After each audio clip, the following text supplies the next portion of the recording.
podcast contains potentially adult language, adult themes, definitely drinking, and possibly sexual context. Listener discretion is advised.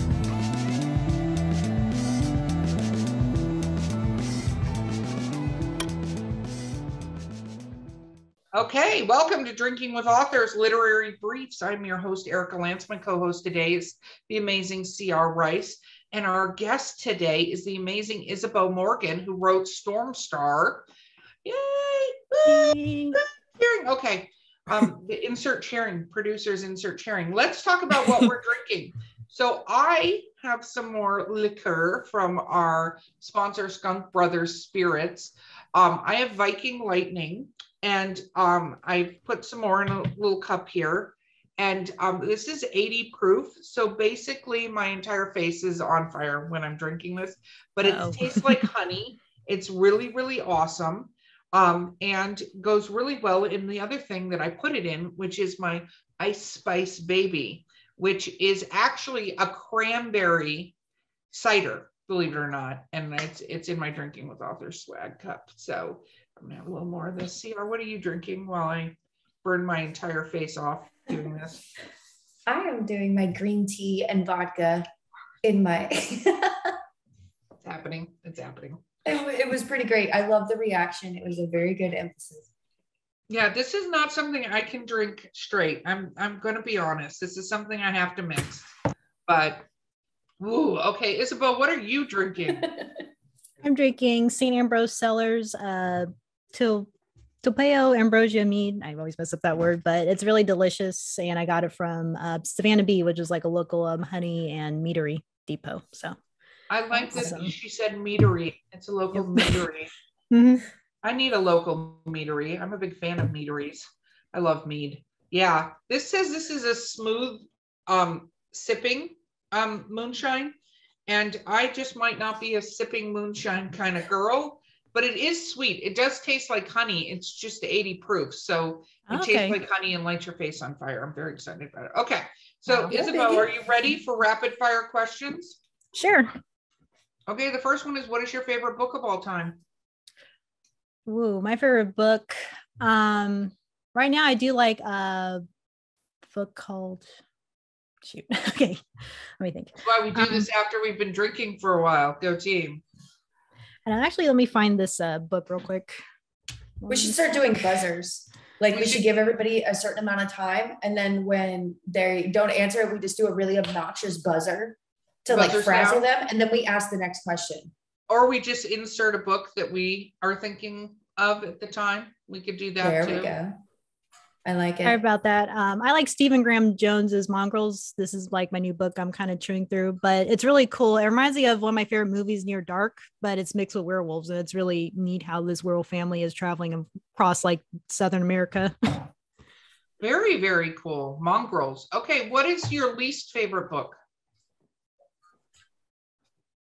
I don't know. I'm trying to think of just terrible books that I've read. Because there's some awful ones out there. I'm kind of thinking about more the meme ones that people kind of think about. Like I remember reading or getting through the audiobook telling of Atlanta Nights, and it was just a slow, boring, I guess a drama romance book. Oh wow. Yeah, it's kind of infamous online. So I was like, oh wow, this is just terrible. Do you finish a book if it's not good? Will you go all the way to the end? I usually would try to see like where it goes, but sometimes if it just gets too awful or I'm just not feeling it, I just kind of just be like, nope, I'm good. Do you do you write? Oh my gosh. Well, 80 proof. Do you read, stop laughing at me, CR. It's not funny. Do you write reviews on the books you read? Not really. I'm just like more of a lurker online for the most part, but I think I will do feedback if like I generally see a book. I'm just like, hey, I met this person, they have some good stuff, so I'll give them a thumbs up on that. Do you read the reviews online of a book before you buy it?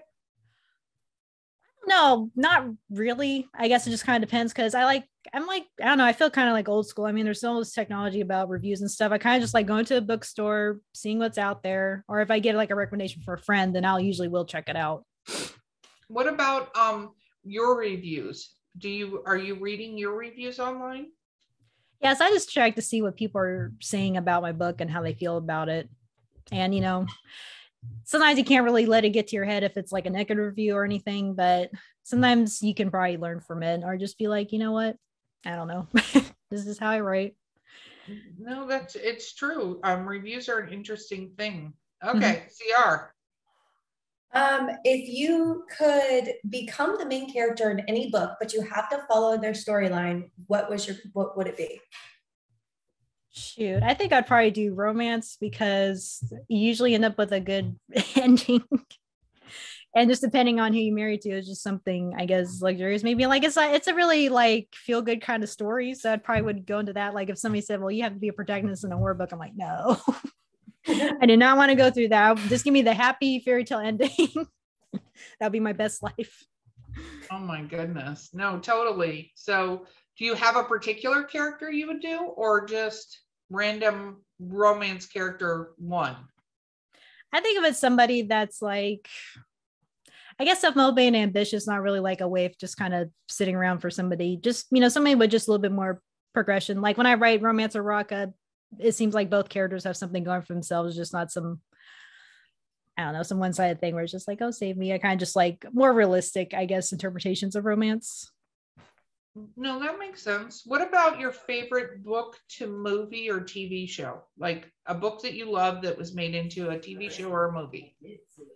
I gotta think. I think Silver Bullet wasn't bad because I actually did read Cycle of the Werewolf and Silver Bullet. It does change some things, but I do like how they kind of integrated like what they had to work with on film, because sometimes you just don't get a clean, blow by blow adaptation. I think the book kind of just got into a little bit more detail with the timeline, but yeah, I didn't think it was good. It's still a classic movie. Very, very cool. What about one that you read and then they made the movie and you thought it was terrible?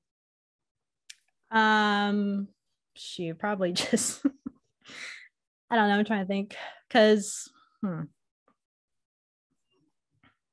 don't know. I think some like, Netflix does like anime adaptations like Death Note. So I really like the manga and I like the anime that came out for it, but I wasn't really a big fan about how they did some of the creative choices and stuff. I do like William Dafoe as Ryuk though. That was like the best casting choice, but yeah, it's just hard sometimes. Netflix doing it live action anime is just where it goes to die. Like if Netflix has decided to make a live action, you just know it's done. Like so. Like we watch Cowboy Bebop just to see the first episode. We're just like, no, I love the anime, but no. Well, they did not renew that, just for the record. They canceled. They came out and said they were going to do it 2 days after the season came out. Do you know how bad something has to be for you to do that? Which is terrible. I didn't actually think Cowboy Bebop was that bad. I'm just going to say that I don't think they did a horrible job with it. If you didn't see the anime, it would have been perfect. But like it was such a huge, it's one of the top favorites that people have. So like you can't, that's the same reason why when they tried to redo The Princess Bride, do you remember the uproar they had? Like you don't mess with it. Did they try to redo The Princess Bride? Yes, and everybody rioted. I will. And then like the next year they had fucking COVID. So like, yes, COVID, because of trying to revitalize The Princess Bride. That's the truth. That's why it really happened. Oh my goodness. What is your favorite character in literature? Let me think. I'm trying to think of like a really funny one that I can kind of just pop off the back of my head. Shoot.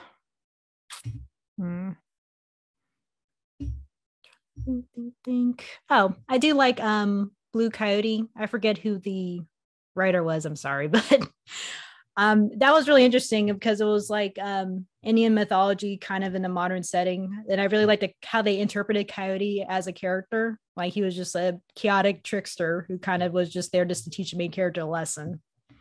And I kind of like how they, he would shapeshift and do all this other crazy stuff. So I thought that was interesting. I actually just watched that Supernatural episode last night where they introduced the trickster. Oh, yes, it's actually one of my favorite ones because Gabriel.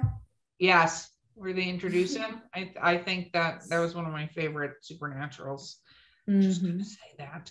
Yeah. Chels? If you could be any supernatural creature, what would you choose? I would probably be a dragon, maybe. Like dragon or like dragon shifter? So like, do you want to be a dragon all the time or do you want to be able to go back and forth? I would go back and forth, but yeah, I think that's probably just a cool thing to have. I'm actually reading, I forget the author's name, but it's a book called Nice Dragons Finish Last. And it's like it kind of reminds me of that role-playing game, Shadowrun, where it's kind of like cyberpunk mixed with fantasy. And it's really neat. And it's just about this guy who's a dragon, and he's basically like the lowest rung of his clan, and he has to kind of, basically do a dirty job just to kind of get back in his mother's good graces, who's like this really powerful, tyrannical kind of character. Yeah. Very cool. What color dragon would you be? I think this is important for all D&D fans out there that are listening to this podcast, is what color dragon would you attempt to be? Something pretty, or a color I like. Like I like reds, I like blues, I like purples. Silver is a nice color too. So just something. They all have different breath weapons. That's why this is important. So red, fire; blue, lightning; white, ice. So see, green, acid. Like, this is why one has to decide. Well, what is one's breath weapon supposed to be? Yeah. Vital parts. Vital parts. Do you have favorite snacks and stuff while you're writing? I really don't eat while I'm writing, but I do like a tea or coffee, like just in the process, and just kind of get into like a mood. You're just like, this is comfy and I feel comfortable and not, stressed out or anything. You just kind of like it, just in the zone. Have you written it in public places like coffee shops and places like that before, obviously, COVID took over? I've written in the car, like during a road trip, but I don't know, sometimes public places, I just kind of feel like I'm more focused on what everything else is doing. And if there's usually food in front of me, I'm going to just attack that first to focus on that. I am going to be probably on a task or anything. But some people are different. I have a friend that likes to write in public places. So it just depends. I have a lot of friends. I mean, obviously with COVID, that changed things. How did that affect your writing the last couple of years here? I don't know, because I wasn't employed for a bit. I just kind of was working on writing, and then I got this, job as just kind of work at home. So I think I've kind of was a little ahead of the curve, just getting used to it. But I do kind of miss the interaction and because once you're like on the circuit trying to do events, and then it's like, oh, well, we can't do a signing because, COVID restrictions. It kind of is just like, oh my gosh, you just kind of miss like how things were before. But no, very true. Chelsea? If you could be friends with a character from a book, who would it be? Because you had said that if you could be a main character, you'd be, one of the romance. So who would you choose as a friend? I gotta think, because you remember True Blood? Yes. Yeah, I liked Lafayette's character because he was just hilarious. Yes. He just kind of tells it like it is. He was amazing in the show, but they killed him in the first book of the series. So yeah, that's why I kind of just have to go with the True Blood iteration of the characters, because I know in the first book, like, it's just so much stuff they changed in the adaptation. But I do kind of like that type of character that just kind of like, no BS, is going to tell you like it is, and just funny persons. I like funny people and just people with personality, and as they're in je ne sais quoi about how they express themselves. Do you have any difficulty writing certain things? Are there things that you feel like you run into issues on? I feel like when I write, it usually is trying to make this like descriptions of like actions that sound so like boring and rote, like, oh, he walked there and he walked over here, just something like that. It's simple, but I kind of just feel like, oh my gosh, it doesn't feel like compelling enough. So I kind of have to look into some resources about how to describe certain things and emotions and sensations, just to kind of just mix up a little bit. When you're doing action scenes and stuff like that, do you use dolls or any stuff? Like, I know people who use action figures or dolls or stuff to act out the scenes. I know erotic writers that do this as well. So you don't end up with like 3 arms and 2 penises unless you're intending on doing that. But to do action scenes, where do you get your inspiration for that? I don't know. I just kind of think of like, I always kind of had like, like a really active like imagination when I was little. So I always would kind of just imagine like characters or certain scenes playing out. So it's not really like something I have to act out physically. It's just something I kind of have to think about, like, okay, he goes here, and it just kind of plays like a movie in my brain a little bit.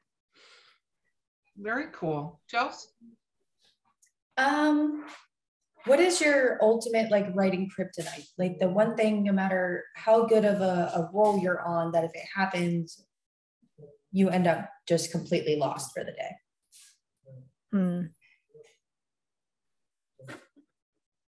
So like if like I guess like a bad feeling or emotion or something like, or just like something like a roadblock where it's like you're not sure how to properly describe a thing or something, like I'm trying to make sure I understand the question correctly. No, like for some people they get lost in Facebook and that could be the death of them.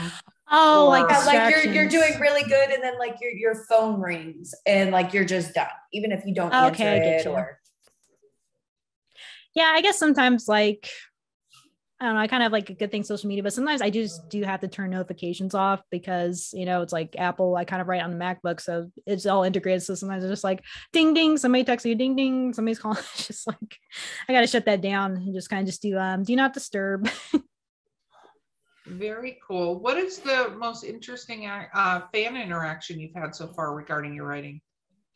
There was somebody that came up to me at Spooky Empire, and I think he was kind of interested in the book. He was just like Dracula, I think, but he had like a really like, you know, interesting backstory and kind of see how he could, you know, relate to horror and stuff. And so he's kind of just like, yeah, I really want to write this because I've just seen, you know, just been through so much stuff. So it's like a therapeutic thing for him, I think, kind of get it all out on paper. So that was a good moment. Like I really connected with that person. I was like, you know, hey, just, you know, give me a call or contact me online and, you know, we can talk. Have you started to create a writer friend network of writers that you interact with? Yeah, like I met some like Mike Linden. We connected on Facebook afterwards and he kind of, you know, showed me like his stuff he was working on. And, you know, I kind of got some of his magazines. So yeah, I just kind of like, I just need to follow with people and just kind of, you know, see how things go and just kind of just keep friendly relationships with people that I meet, like you guys, and you know, just build a network. But yeah, just kind of do my own thing. Sometimes I meet people like with this game I'm writing kind of has like a huge fan base. So, or editing, I should probably say, not writing because I'm not the main writer. But yeah, so when I kind of meet people through there, it just kind of expands network. And I just meet, like, even if they're not like a writer per se, I just meet new friends and just see how people are and how work relates to them. I think that's awesome. No, totally. I think it's very important to have those kind of friends and establish that kind of interaction because we're all similarly doing writing and doing these things. And I think we can help each other a lot through that. Mm-hmm. Being just even somebody to bounce things off of. Yeah, like I met a fan through, you know, the fandom of the game I'm writing, your boyfriend, and I stopped saying writing, it's editing, scripting. So yeah, and you know, we kind of connected and she helps me with some of my more erotica writings and just kind of see like, you know, does this sound good? Is this hot? Like, you know, just stuff like that, just kind of to bounce off feedback off people. Very cool. Chelsea? If you found $1 million and nobody else was around, what would you do with it? Ooh, I remember we had a discussion about that. I don't know. That's tempting. Like ideally, if I could probably get away with it, I probably would like invest it into like myself and my business or just kind of, you know, just help a family that needed it or something. Very cool. What is your 2021? What are your 2022 writing goals? Like if you're stating it now, we're at the beginning of the year. What are your goals for this year? I want to get my full season of my new web series out there. Have people write it, build up more of a reading audience. So I kind of want to get like at least 100 people, I think. I don't know if that's like a really like a big shot, but you know, I'm just going to go for it and just see where I land at the end of the year. And then, you know, just kind of get stuff done. Very, very cool. Well, I super hope you achieve all your writing goals. Absolutely. Thanks. Yes. Okay, Chelsea, I'm going to give you the final question, my friend. What is the one thing you do when you take a break from your writing? When you've had a long, stressful day of writing, what is the one thing you always do to decompress? I feel like writing is my decompression in a way. But I don't know. I think if the editing stuff is like just the hardest because you just feel, you know, just kind of overwhelmed by everything and what you have to fix. And you're just like, oh my gosh, look at it's done. So I just kind of just take a break, play a video game, just do something else to keep my mind off of it. What video game are you playing right now? Right now, even though I'm a little late to the game, I'm going through the Final Fantasy VII remake and I really love it. Like I'm kind of cynical towards how people do remakes and reboots, but I think they really have something here. I think they kind of blew it out of the water, because I remember playing the original one when I was like, a teenager, and then now it's like, wow, this is amazing. Very, very cool. Awesome. Okay, so again, tell people how to find your books. Yeah, so you can find me on my website, heavyrushmediallc.com. And from there, you can find me on Amazon, Barnes & Nobles, Kobo, probably a few other things. I'm also in some library systems like OneDrive. So I'm trying to think. And then you can connect with me on Facebook and Twitter. And awesome. Yeah, just connect with me on there. And then YouTube is where I usually have all my book trailers at. But hopefully if this web series goes good, I do kind of want to make it more of like a radio audio drama. Maybe if it's animated, that'd be cool too, but we'll just see what happens. Very cool. We wish you a ton of luck. It sounds like a lot of fun. And again, our guest has been Isabeau Morgan. You can find her at IN Morgan, and the book is Storm Star, and anywhere it's sold. I want to thank this is so great. My 80 proof is hitting me so hard. I'm going to thank our sponsors again, Brothers Spirits. You can use coupon code DWA10. They have some amazing stuff on there. And then this has been Drinking with Authors Literary Briefs Edition. I've been your host, Erica Lance, and my co-host has been C.R. Rice, and we will see you next time. All right. Thanks for having me on, guys.